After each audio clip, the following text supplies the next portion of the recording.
check. No, just playing. That was ugly entry. We're gonna work on it. But today I'm gonna be reacting to the top 10 of the world's most disgusting and challenging foods, and it's posted by X Life. So here we go.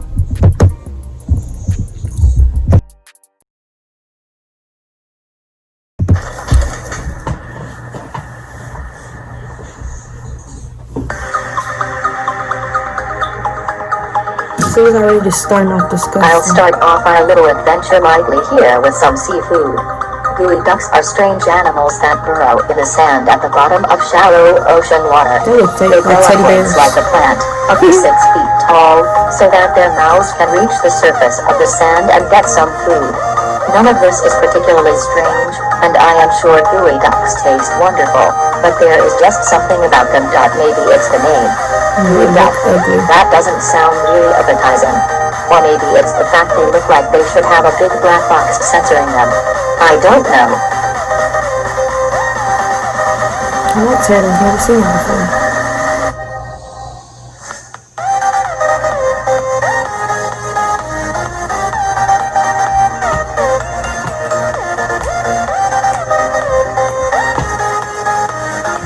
Let's play.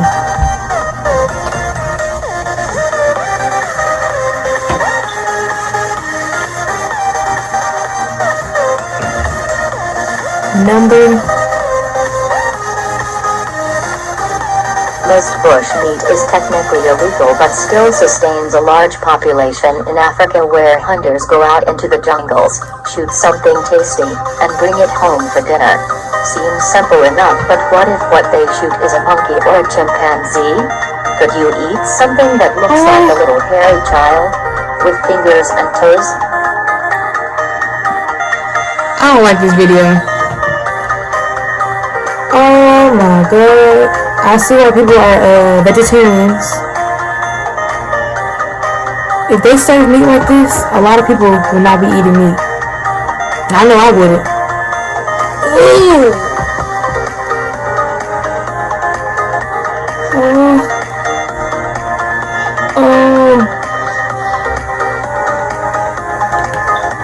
Yeah, I ain't gonna make it.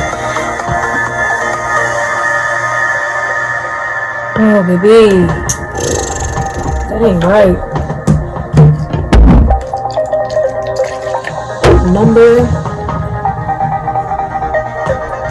India has a large farming community which is plagued by rats, as is much of the world. Their solution to this was not to employ kitties but instead to employ humans, not exterminators like we know them, but a class of severely impoverished people who That's why all these diseases going around. That's right. Because I want to be out there eating stuff like that. For free, so you know how dirty rats are? Carcasses. Rats don't have much meat on them and are fantastic disease vectors. For these and many other reasons, most people would find it pretty damn offensive to feed them to peasants. Hell, most people wouldn't feed rat meat to their dogs here. So why are we eating it? Satisfied with eating rat meat, why not try eating after rats? Also, in India, at the Pani Devi, the rat temple, people from all over the world go to visit millions of wild rats, thought to be the reincarnations of loved ones. The albinos on the property are thought to be the goddess with whom the temple is dedicated to. People coming into the temple must take off their shoes prior to entering and can buy milk and baked goods to share with the rats. It's supposed to be good luck and don't hurt any of the rats. The punishment for doing so is to donate a solid gold replica of said rat to the temple. Interestingly enough, the workers at the temple and all who lived around it survived the Black Plague. It is thought their spoiled rats defended their own territory against outsider rats who carried the deadly fleas. As a former breeder of fancy rats, this is one destination I would love to go to. Oh, this is I don't know what that is. These are too good for rats. Maybe you want to eat an animal that's dangerous and revered. How about the still beating heart of a cobra? In Vietnam, the heart? Held, had their hearts extracted with a knife while they are still alive, and while it's still beating, it is served to customers with a shot glass of cobra blood and alcohol. Bottoms up. This is for the truly hardcore and those that give very little credence to humane slaughter methods. On the plus side, according to local legend, you can gain many many of the snake's amazing attributes by doing this, and it's not a wasteful practice, as afterwards the rest of the snake is grilled up and served with lemon grass. Also, it's an aphrodisiac, but what nasty food isn't? Gooey duck. That's what isn't.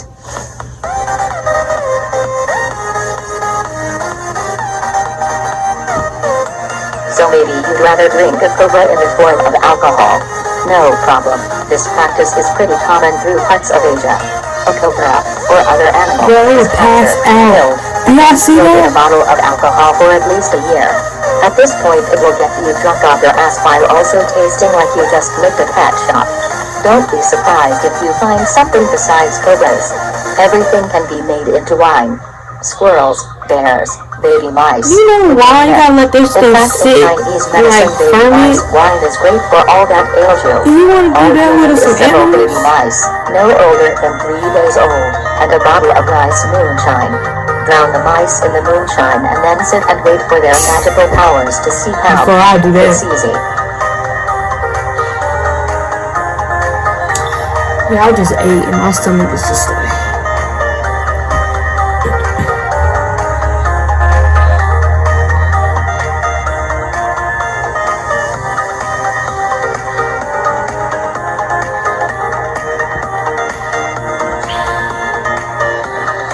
Let me put a little razzle dazzle over there. No, still nasty.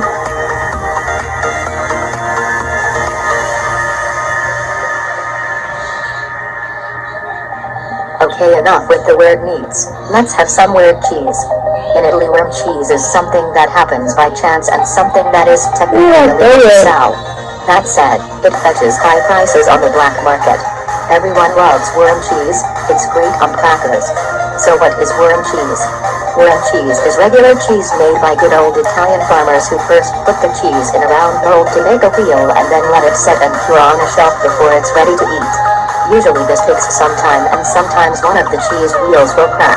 Suddenly the soft insides are reachable by flies who lay their eggs in there, and then a few days later baby flies, also known as maggots, start wriggling out and eating it. That's what they wanted to do. Their saliva softens the cheese even more and they start to crap out whatever they've eaten. The whole chemistry of this process makes the cheese very soft and easy to spread. When the cheese is obtained, the aim is not to eat around the maggots, it is to eat everything while it's still swirling. Delicious.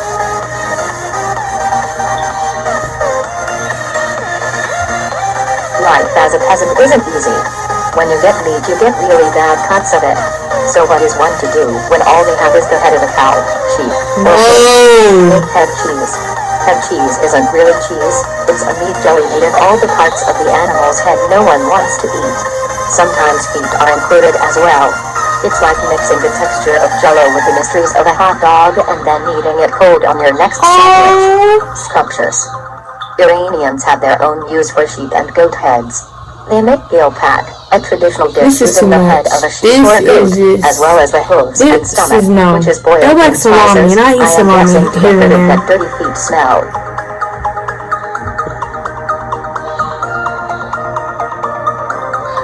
This is a lot.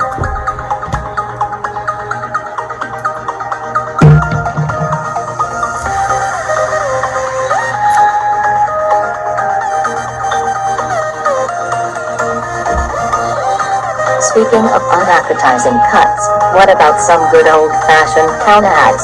Who hasn't looked at a bowl and thought, wow, those dangly bits look delicious. I want to try some. Of course, it'll have to be deep-fried and served on a big platter, as this is the American way of making anything and everything edible. Ketchup? They are.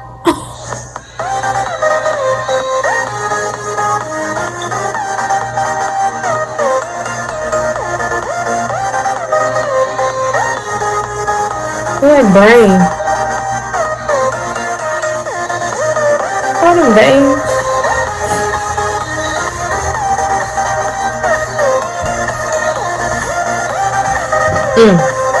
Dogs and horses have been with humanity since we started civilization. We've been inseparable, and with dogs tending our flocks and hunting with us and horses helping us till fields and travel, we've grown a certain bond with these animals that makes them somehow taboo to eat. But this is not a global attitude. In Korea and China, dogs are raised on farms, much like chickens and cows, in order to be slaughtered for their meat. Their meat is supposed to embody characters with all the lovable characteristics of a dog. Meanwhile, in France, horses are raised for the same reason, for slaughter. While there are both a specific breed of dog and horse for this purpose, supply isn't always there to fulfill demands, and well, meat is meat. Meat is not meat. Horses are so rare in the United States.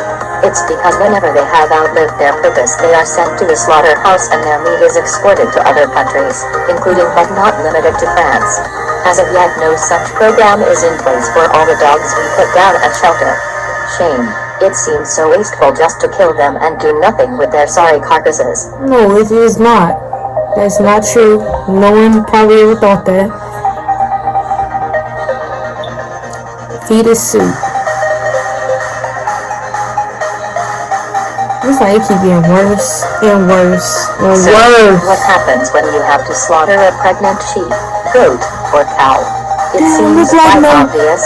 Make fetal soup. They look like a human. The whole fetus is taken, chopped into bits, and thrown into a stew like chicken or beef. Although I know of the soup's existence, I couldn't find a good photo because someone thought it'd be hilarious to post a bunch of photoshopped images of human fetuses floating around soup bowls. That's crazy. Yeah, guys, but you're obviously missing out on some key details. That is, real fetus soup doesn't throw in a whole fetus and call it good. Ugh, amateurs.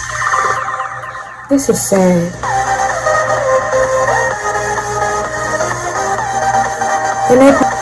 And they probably know. I really think that they eat humans and human fetuses for these. Well, that was a lot. That was a lot. And I don't know how I feel. I don't know how I feel right now. Because I would never thought to eat some of the stuff that they was on here serving. But this is my first reaction video. Tell me how I did. This was a kind of a hard one. I'll find something more funnier to react to, like some comps. But see ya!